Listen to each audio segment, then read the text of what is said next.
Ini kita akan membahas tentang bagaimana cara membuat rumus Excel untuk menghitung gaji karyawan secara take home pay.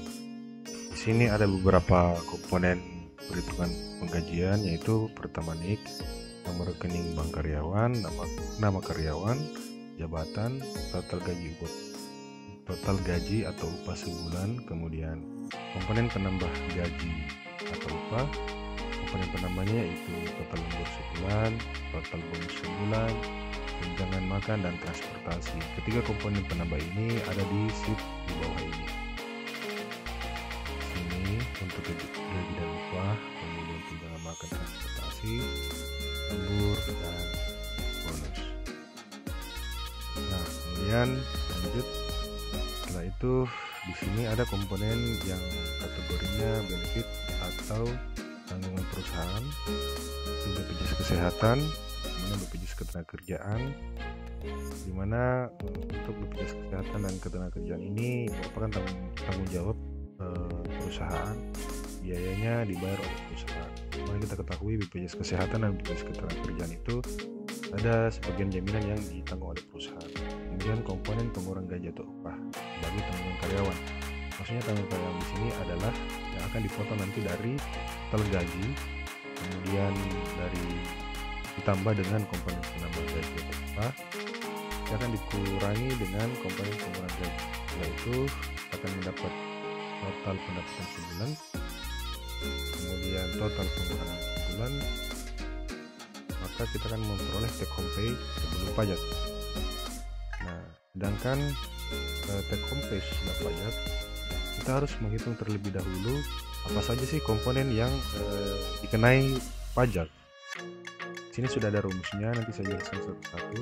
Kemudian PPh per bulan, PPh 21 per bulan, kemudian kita akan mendapatkan take home pay-nya. Di sini untuk komponen pengurang itu sudah juga siapkan sheet di bawah sini. Jadi ketika kita ingin memasukkan nilainya di sheet rekap gaji atau gaji itu secara otomatis untuk di sheet ini akan terhitung secara langsung, tidak diinput satu-satu lagi, karena untuk penginputannya kita akan di sheet yang ada di bawah sini. Oke. Kemudian untuk template yang ini kita juga sudah menyiapkan sheet untuk slip gaji. Jadi kita tinggal ganti namanya, misalnya di sini Rahma diganti dengan saya bernama ini, kita kan berubah nilainya secara otomatis. Jadi teman-teman yang di bagian HRD atau bagian payroll pembayaran gaji tidak perlu susah lagi untuk membuat slip gaji, karena sudah terhubung dengan nilai-nilai yang ada di rekap gaji atau gaji. Oke, kita masuk ke rekap gaji. Nah, kolom yang berwarna kuning ini adalah data-data karyawan yang wajib diinput untuk perhitungan penggajian. Yang warna kuning ini artinya kita harus masukkan datanya secara manual. Sedangkan yang tidak berwarna kuning ini akan terisi secara otomatis. Nah, anggaplah teman-teman sudah mengisi data seperti ini. Untuk total gaji atau upah, nilainya itu kita buat rumus menghubungkan antara sheet gaji upah, kita VLOOKUP sehingga nilainya muncul di angka gaji di kolom yang ini. Kita buat rumus VLOOKUP-nya dulu, kemudian patokannya adalah berdasarkan NIK sehingga tidak akan keliru. Oke, kita coba lihat bagaimana proses penginputan gaji upah per bulan karyawan. Kita lihat di sheet gaji atau upah. Nah, di sini kita tinggal masukkan berapa nilai gajinya sesuai kontrak, kemudian gaji per harinya. Ini rumusnya adalah gaji sesuai kontrak dibagi dengan jumlah hari kerja dalam satu bulan. Jumlah hari kerja dalam satu bulan itu rumusnya adalah jumlah hari dalam satu bulan tersebut, kemudian dikurangi dengan jumlah tanggal merah bulan berjalan atau yang ada di bulan tersebut, maka didapatkanlah hasil jumlah hari kerja dalam satu bulan. Kemudian kita tinggal hitung berapa jumlah kehadiran karyawan, kita tinggal masukkan berdasarkan data absensi, kemudian akan muncul total gaji. Total gaji karyawan selama sebulan. Nilai yang ini yang akan muncul di nilai ampar gaji. Oke, selanjutnya yaitu terkait komponen penambah gaji atau upah. Pertama, total lembur sebulan. Kita coba lihat angkanya dari mana. Jadi proses penginputannya itu adalah, kita mulai dari sini. Dari lembur, kita masuk. Sini ada komponen tanggal, bulan, tahun, NIP, nama karyawan, jabatan, kemudian gaji kontrak, dengan data gaji karyawan perusahaan teman-teman ya. Ini harus menyesuaikan di teman-teman. Nah, tujuan lemburnya apa? Nah, di sini kita hitung gaji per jam. Gaji per jamnya itu kalau misalnya sistem kerja 5 hari kerja, 2 hari libur, maka nilainya di sini adalah 8 jam. Kalau misalnya ternyata sistem kerja di perusahaan teman-teman itu adalah 6 hari kerja selama hari libur, berarti nanti kita tinggal geser rumusnya itu ke bawah sini. Oke, di sini bisa ya. Jadi rumusnya kita pakai itu adalah gaji atau upah sesuai kontrak kerja dibagi dengan jumlah hari, kemudian dibagi dengan jumlah jam. Enter. Tujuan lemburnya ini kita isi secara manual. Ini ada datanya ya. Semua yang warna kuning itu kita input secara manual. Kemudian jam lembur berapa, jam mulai lemburnya, jam pulang lemburnya, durasi lembur ini jadi secara otomatis. Ini juga ada rumusnya. Jam lembur, jam mulai lembur dikurang jam pulang lembur, kemudian dikurangi OMT, dikurang M12 dan 12. Kalau kita enter, ini ada pengali 24. Maksudnya pengalinya adalah 24 jam. Karena kita akan konversikan nilainya menjadi format value atau format number value. Nah, kemudian di sini ada pembulatan ke bawah. Jadi pembulatan ke bawah misalnya 1,25 jam teman-teman melakukan lembur, yang dihitung adalah gaji, dihitung adalah waktu lemburnya 1 jam. Jadi kalau 1 jam setengah, 25 jam itu akan terhitung 1 jam. 2,5 jam akan terhitung hanya 2 jam. Kemudian ada kode lemburnya. Kode lembur di sini ada HKN, ada HL5. Nah, di sini itu adalah merupakan kode dari keterangan di sini. Jadi kalau misalnya HKN 5, kita lihat di HKN berarti dia lemburnya di hari HKN, hitungan lembur di hari kerja normal. Kalau HL5 itu maksudnya adalah hari lembur pada hari libur. Sedangkan HL6 sama perhitungan lembur pada hari libur, cuma sistem kerjanya itu adalah 6 hari kerja atau hari libur. HL5 5 hari kerja 2 hari libur. Oke, mudah dipahami ya. Nah, di sini kita kasih kode HKN dan ada juga yang HL5. Jadi artinya di sini formatnya kita pakai 5 hari kerja ya. Nah, di 5 hari kerja ini kemudian ada kolom konversi kode lembur. Ini merupakan rumus HKN atau kode lembur digabung dengan pembulatan ke bawah atau durasi lembur berapa jam. Enter, sehingga secara otomatis akan muncul nilai konversi yang saya buat dengan menggunakan rumus VLOOKUP untuk menghasilkan berapa sih total lembur yang didapatkan oleh karyawan tersebut. Jadi teman-teman di sheet lembur ini tinggal memasukkan berapa gaji sesuai kontrak kerja, jam lemburnya, jam mulai lembur dan jam pulang lembur, atau jam selesai lembur, dan kode lemburnya, apakah hari kerja nasional dia lembur atau hari libur di sistem 5 hari kerja 2 hari libur. Oke, kita kembali ke Ampera Gaji. Untuk nilai lemburnya ini akan otomatis terkoneksi ke ini.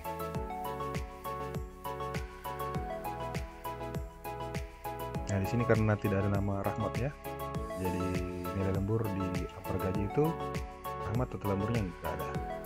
Kemudian lanjut di kolom total bonus sebulan. Coba kita lihat di sheet bonus. Nah, di sini sheet bonus kita tinggal masukkan nama karyawan, kemudian jabatannya, kemudian nilai bonus yang didapatkan, kemudian keterangan bonus. Bonus apa yang didapatkan? Nah, kalau bonus biasanya kan di perusahaan masing-masing bersifat insidental ya, tergantung sesuai dengan program bonus atau program insentif yang ada di perusahaan teman masing-masing. Ini nilainya juga akan terkoneksi langsung ke Ampera Gaji atau rekap gaji. Nilainya akan masuk secara otomatis. Begitu juga dengan tunjangan makan dan transportasi. Kita tetap menggunakan rumus VLOOKUP. Kita coba lihat tunjangan makan dan transportasi. Nah, di sini kurang lebih hampir sama dengan sheet bonus. Kita masukkan NIK, nama karyawan, jabatan, tunjangan makan, tunjangan transportasi, ini tunjangan ya, tunjangan transportasi, kemudian jumlah kehadiran, kemudian secara otomatis akan muncul nilai total dari tunjangan makan dan tunjangan transportasi. Tunjangan nilainya di sini akan terkoneksi secara otomatis di rekap gaji karena sudah dibuatkan rumus VLOOKUP yang terkoneksi dengan sheet tunjangan makan dan transportasi. Nah, untuk BPJS Kesehatan sendiri, untuk komponen pengurangan gaji, upah, tanggung jawab karyawan, dan perusahaan, ini coba kita buka untuk BPJS Kesehatan, nilainya terkoneksi dengan sheet BPJS Kesehatan. Coba kita buka. Nah, ini dia. Ini ada komponen di karyawan, nomor kartu BPJS Kesehatan, kemudian nama karyawan, jabatan, gaji, upah sesuai kontrak, kemudian klasifikasi gaji. Ini sudah saya buatkan, nanti secara otomatis kalau teman-teman memasukkan gaji karyawan, itu akan terpilih apakah dia masuk kelas 1 atau kelas 2. Bentar. Kalau di sini 4 juta ke atas itu masuk, 4 juta ke bawah itu masuk kelas 2 ya, sesuai dengan aturan BPJS. Saya sudah buatkan ini dengan menggunakan rumus if bertingkat. Teman-teman bisa lihat di sini. Kalau misalnya terlalu cepat bisa di pause terlebih dahulu.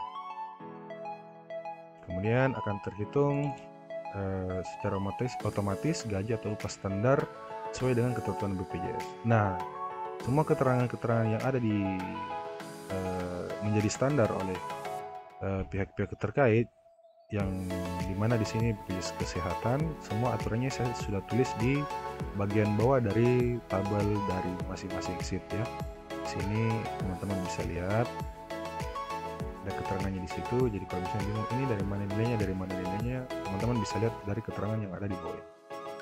Kemudian untuk total tanggungan biaya BPJS. Nah, ini berdasarkan presentasi secara total dari standar gaji untuk ketentuan BPJS Kesehatan, di mana totalnya 5%, kemudian tanggungan perusahaan itu berapa persen, kemudian tanggungan karyawan itu berapa persen. Nah, di sini kan biasanya aturannya BPJS Kesehatan itu, misalnya kalau kita tambah orang sebagai tanggungan, kita tambah tanggungan berapa orang, kita tuliskan di sini berapa orang tanggungannya. Dimana untuk BPJS Kesehatan ketentuannya adalah yang ditanggung suami istri dan 3 anak. Kalau di luar dari itu kita bisa tambahkan, misalnya kita masukkan tanggungan untuk orang tua atau ada keluarga lain, ini kita bisa tambahkan berapa total tanggungannya. Nanti di sini akan terhitung secara otomatis seluruh total tanggungan karyawan. Nilai total tanggungan karyawan ini terkoneksi ke tabel Ampera Gaji atau rekap gaji. Untuk tanggungan perusahaan juga di kolom Ampera Gaji yang di sini ini masuk terkoneksi langsung di sini. Nah, itu untuk BPJS Kesehatan.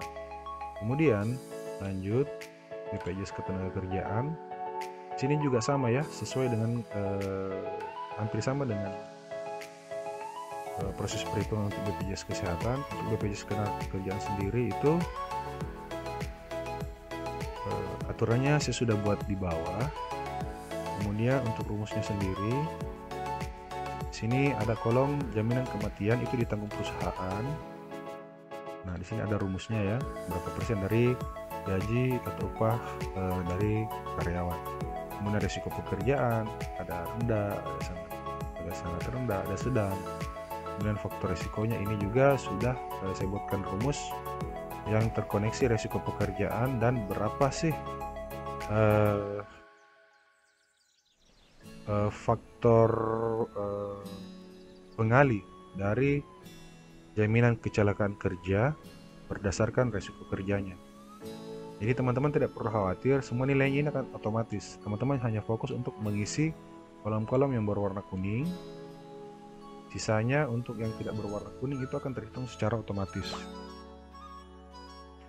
Nah, lanjut, ini akan terhitung secara otomatis berapa tanggungan dari jaminan kecelakaan kerja, di mana yang menanggung untuk fasilitas JKK ini adalah perusahaan. Sini akan terhitung secara otomatis. Kemudian untuk jaminan hari tua ini dibagi penanggungnya itu satu perusahaan dan ada karyawan. Untuk presentasinya sendiri itu saya sudah buatkan di bawah. Jadi tinggal rumus Excel ini akan mengalih berapa sih biaya yang harus ditanggung oleh perusahaan. Dilihat dari berapa gaji dari karyawan tersebut. Rumusnya tinggal dikali ya. Tapi di sini saya sudah buatkan. Kembali lagi saya ingatkan teman-teman, nanti kalau misalnya ingin membuat tabel perhitungan seperti ini, kurang lebih nanti di bagian kolom yang berwarna kuning ini teman-teman hanya fokus mengisi data-data karyawan di kolom yang berwarna kuning. Sisanya tinggal teman-teman buat rumus seperti yang saya buat. Kalau terlalu cepat nanti bisa di pause untuk melihat rumus yang mana, rumus seperti apa yang harus dimasukkan.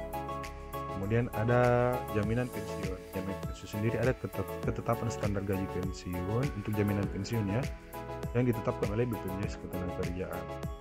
Untuk nilainya saya sudah cantumkan di bawah keterangannya dan rumus-rumus yang diperlukan untuk menetapkan berapa kalau misalnya gajinya segini. Itu standar gaji jaminan pensiun di BPJS Ketenagakerjaan itu berapa. Saya sudah buatkan rumus seperti ini, saya sudah hubungkan. Nanti nilainya akan muncul di ini, sudah buatkan parameternya. Jadi akan terisi secara otomatis. Jadi teman-teman tidak perlu bingung lagi untuk berapa sih menghitung manual. Kalau misalnya 5 karyawan bolehlah kita hitung secara manual, kita buat satu-satu. Tapi kalau misalnya 200 karyawan, 300 karyawan, bahkan 500 lebih, itu kita akan pasti merasa akan kewalahan karena akan memakan banyak. Ini langsung dihitung untuk jaminan pensiun yang ditanggung oleh perusahaan berapa persen. Di sini 2% ya untuk tanggungan perusahaan, kemudian untuk tanggungan karyawan itu adalah 1%. Oke, kita lanjut.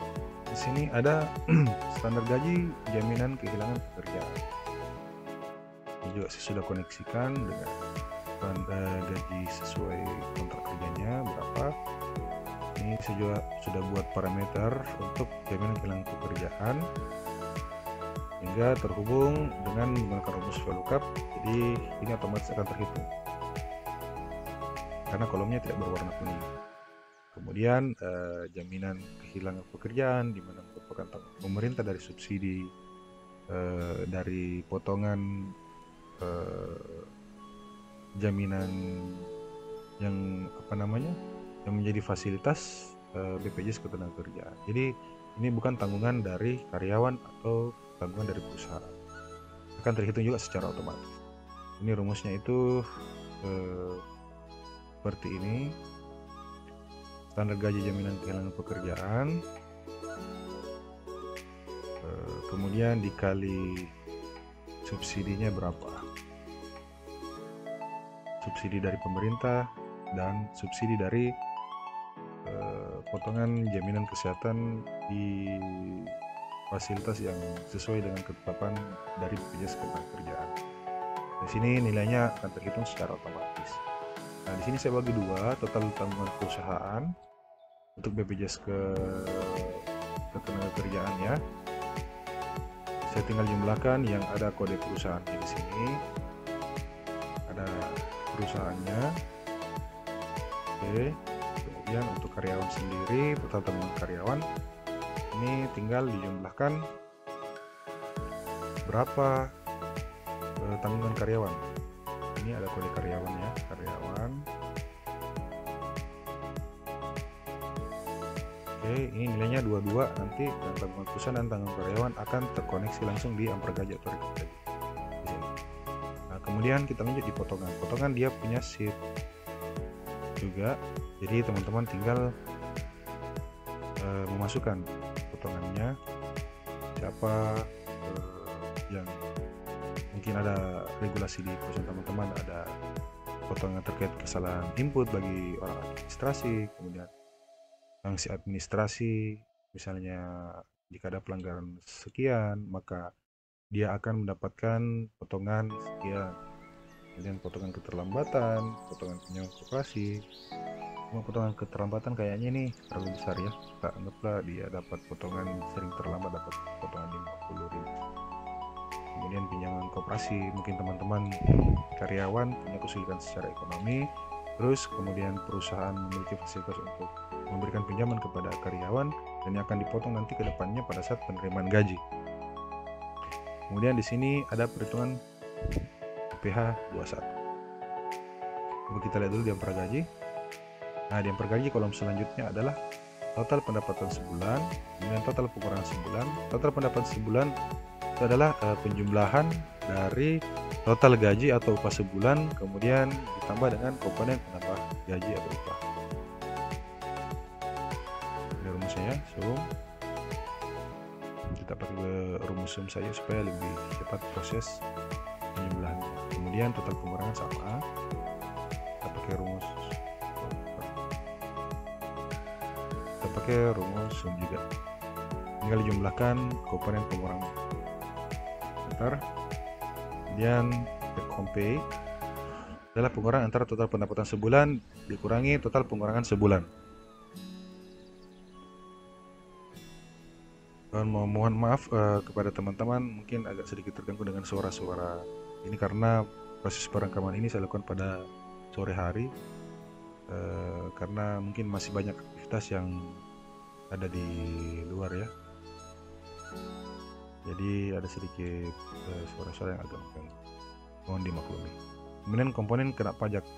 Nah, komponen kena pajak itu yaitu adalah gaji atau upah, kemudian komponen penambah, kemudian benefit. Benefit itu ini ya, benefit tanggungan perusahaan itu terhitung benefit atau komponen yang dikenakan pajak dikurangi dengan komponen pengurang yang ada di sini. Oke, kita pakai rumus sum ya, kita enter, kita dapat hasilnya. Kemudian nilai PPh 21A ini dia. Coba kita lihat di sheet PPh 21. Di PPh 21 di sini yang perlu kita isi hanya di kolom yang,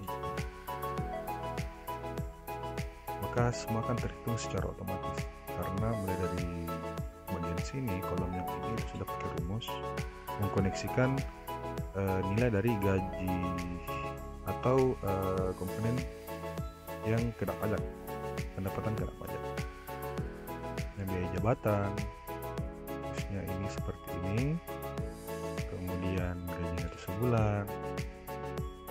Nah, komponen-komponen yang ada di sini merupakan ketentuan yang ditetapkan oleh Dirjen Pajak dalam proses perhitungan PP 21 karyawan. Mulai dari sini sampai segini, sampai di sini, ini merupakan proses ya, proses perhitungan. Nah, yang membedakan antara yang biru dan yang warna putih kolom headernya adalah kalau yang biru itu merupakan item yang ditentukan oleh kantor pajak dalam proses perhitungan PPh 21. Nah, di sini adalah kolom yang saya buat untuk mempermudah proses perhitungan. Jadi istilahnya kolom ini merupakan kolom pembantu dalam proses perhitungan. Oke, kita skip aja. Kemudian PPH 21 terhutang secara total. Ini ada rumus-rumus tertentunya sehingga memudahkan kita untuk menghitung PPH 21 karyawan. Kemudian tinggal kita bagi 12 dari nilai PPH 21 terhutang. Ini nilainya akan terkoneksi ke angka gaji atau rekap gaji. Teman-teman bisa juga membuktikan, misalnya begini, ini apakah perhitungan yang dibuat ini akurat atau tidak. Teman-teman bisa melakukan perhitungan manual terlebih dahulu. Jika hasilnya kurang lebih sesuai atau kurang lebih sama, teman-teman bisa menggunakan tabel yang seperti saya buat ini, rumus-rumus yang kita gunakan. Sini ada kolom bantuan konversi PKP, rumusnya seperti ini. Saya menggunakan rumus if bertingkat. Kemudian pembulatan ke atas, saya harus mengkali rumus-rumusnya sehingga kita bisa mendapatkan nilai PPH terhutang dan PPH 21 per bulan. Ini saya gunakan pakai rumus VLOOKUP. Bulatan ke atas ini kita pakai rumus roundup. Kemudian untuk beda suatu terhutang kedua, ketiga, ini kan dihitung secara berurut, dihitung secara progresif sesuai dengan batasan-batasan yang ditetapkan oleh Dirjen Pajak. Maksudnya batasan adalah ketentuan-ketentuan range PTKP ya, atau range PKP. Di bawah sini saya juga memberikan keterangan terkait aturan-aturan yang ditetapkan oleh Dirjen Pajak. Jadi lebih memudahkan pada saat pengelolaan perhitungan PPH 21 karyawan. Oke, ini sudah terhubung ke laporan gaji sehingga kita dapat PPH 21 per bulan. Sehingga nilai take home pay ini bisa kita dapatkan dari take home pay sebelum pajak dikurangi dengan PPH 21 per bulan, maka kita dapatkan take home pay karyawan adalah 13 juta sekian. Oke. Memang agak panjang proses pembuatannya, tapi ini lama di awal, namun setelah kita lakukan ini rumusnya tinggal kita copy semua kemudian paste ke bawah. Ini saya sudah buatkan template sampai sekitar 200, bisa memuat 200 karyawan. Ini ya, 200 karyawan. Jadi teman-teman bisa langsung mengcopy rumus-rumus tersebut sehingga dapat menyesuaikan dengan jumlah karyawan yang ada di perusahaan teman-teman masing-masing. Nah, tidak hanya ini, setelah rekap gaji selesai terhitung semuanya, teman-teman bisa juga membuat slip gaji seperti ini. Kita coba buat secara sederhana ya. Ada nama, kemudian misalnya nama perusahaannya, kemudian staff, nomor nicknya, ini tergantung nama, dan tulisan namanya nanti di sini. Ini yang berwarna kuning, ini yang menentukan bahwa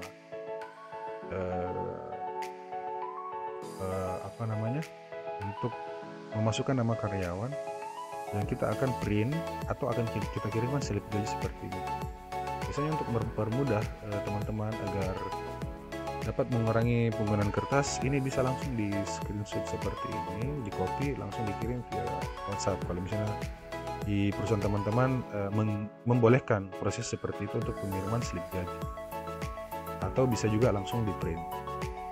Kita bisa ganti misalnya nama karyawan tadi akan langsung berubah semua. Kemudian ini sudah terintegrasi semua, terkoneksi nilai-nilainya dengan nilai-nilai yang ada di laporan gaji. Jadi untuk menyelesaikan kesalahan, kita buat rumus VLOOKUP sesuai dengan komponen yang akan kita munculkan nilainya. Ini total dari allowance, ini total deduction ya, total deduction. Kemudian sehingga kita bisa dapat nilai take home pay. Oke, ini total benefit ya. benefit atau fasilitas yang diberikan perusahaan. Fasilitas tambahan yang diberikan perusahaan tidak diuangkan namun ditanggung oleh perusahaan. Coba kita lihat.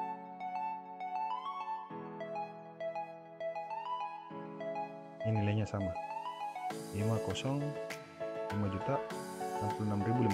Coba kita lihat untuk karyawan atas nama Adi, ini sama ya.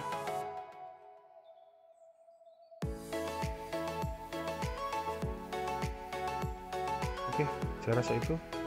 Nah, untuk teman-teman yang tidak ingin repot-repot lagi untuk membuat rumus tersebut, bisa dicek di kolom deskripsi kalau teman-teman ingin mendownload template yang seperti yang saya buat ini.